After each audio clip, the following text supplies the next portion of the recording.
This is what you think of when you see a Honda. Good, spacious, high quality interior, well equipped, plenty of standard features.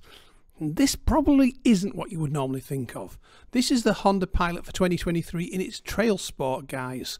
This is Honda attempting to take this family-friendly three-row SUV into a bit of a different realm.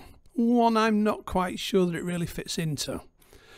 If you look at previous versions of the Pilot over the years, it's what you expect from Honda. A fairly steady, safe, solid, reliable, uncontroversial three-row SUV. Seats up to 8 people. But this is the Trailsport. This is something really different for Honda. This is Honda trying to make a grab for the part of the market they've never normally been in, which is the part of the market concerned with off-road capability. Now, how much off-road capability you need with a three-row SUV is open to question. It depends if you're going to be going across the savannah, you're going to be going to the jungles of Africa, or you're a missionary, then fair enough, you may need all these different modes for getting across rough terrain. You probably don't need that dodgy camouflage, but that's another thing entirely. But what do we want from vehicles like this? And is there any point Honda trying to make a play for this part of the market? I'm not so sure that there is. And also, when you look at some of this footage here, it's not exactly some of the most challenging things. I mean, any SUV you care to mention, even without all-wheel drive, should be able to handle terrain like that relatively comfortably. And everything in the class has a sort of £5,000 towing capacity, so they're all pretty much of a muchness. As you see here, it's giving you all this stuff about, oh, it does this and crashworthiness and blah, blah, blah, blah, blah. But these are the kind of... I've been on Land Rover courses, and you can take this kind of terrain in a two-wheel drive car. That's not a problem. Yes, you get some extra goodies. It's showing you all the underneath goodness of the Honda here, and it's all its fancy stuff and nice bit of camera work. But this is what the Honda's all about. That's what it should look like, the Pilot. It looks like a nice, well-made, not too expensive suit that you will go to work in. It's not going to scare the horses. It's nice and sober, nice and sensible, but smart and competent. It tells you everything you need to know about this particular vehicle. This, however, is not what you expect from the Honda. I mean, would you buy a Honda Pilot and do this? Would you go in those places? I mean, where are you going to want to take a family where you're going to go and need to go up terrain like that? Unless the global warming fanatics are absolutely on the money and we're all going to be living in the hellscape in the near future, there's no real reason for a Honda Pilot to have this kind of capability. You're not going to be getting that when you take the kids to school. You're not going to be getting that when you go to the mall. You're not going to be getting that on your daily commute to and from the office, let's be honest. But then again, if you were going to go to some places like that, there are other vehicles that are better at it, better designed for it. Now, it looks cool, it looks the part, it's got the off-road chops with the bigger wheels and all that sort of thing, that's great. But that's the Subaru Ascent. Subaru has a better track record of off-roading, there's no getting away from it. Land Rover Defender 110, that's an absolute killer off-roader and now refined better than the old Defender. And of course, the Jeep Wrangler. We all know the Wrangler's off-road capabilities. Not 7 seats, but yeah, we know.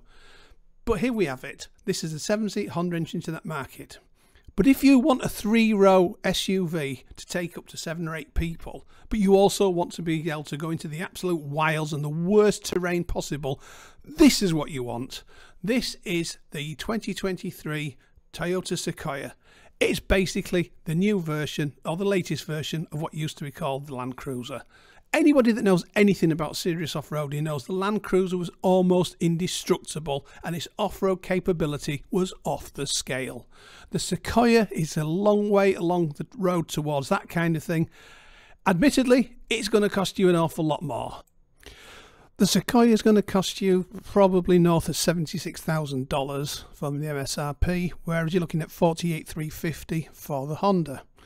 Of course, if you're not after that level of off-road capability, there's also something like the Hyundai Palisade here, which is better value than the Honda, a little bit cheaper, you may question the build quality, and then you've got the Kia Telluride, which is obviously the equivalent of its sister Hyundai. Both rugged looking, good vehicles, which as you see here, it's not the most demanding terrain it's dealing with, but it's not bad. It's going to get you anywhere you need to be if you're taking the family, if you're taking a trailer out for the weekend or taking a boat to the lake or something like that. It's going to do everything you want. But if you are still interested in a Honda, let's have a look at what you get for your $48,000.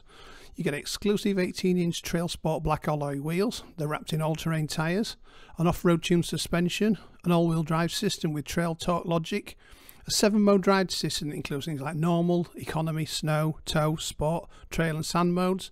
You get some skid plates, and you get a trail watch camera system.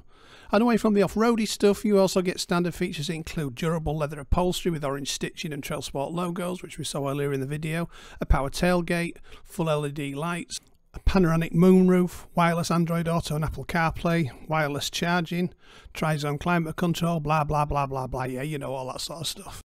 And of course, you get all those wonderful safety features that Honda is so renowned for, which are great until they annoy the life out of you, and they're not that safe anymore because you decided that, you know what, I'm going to spend some time trying to turn them off because they're annoying me to death.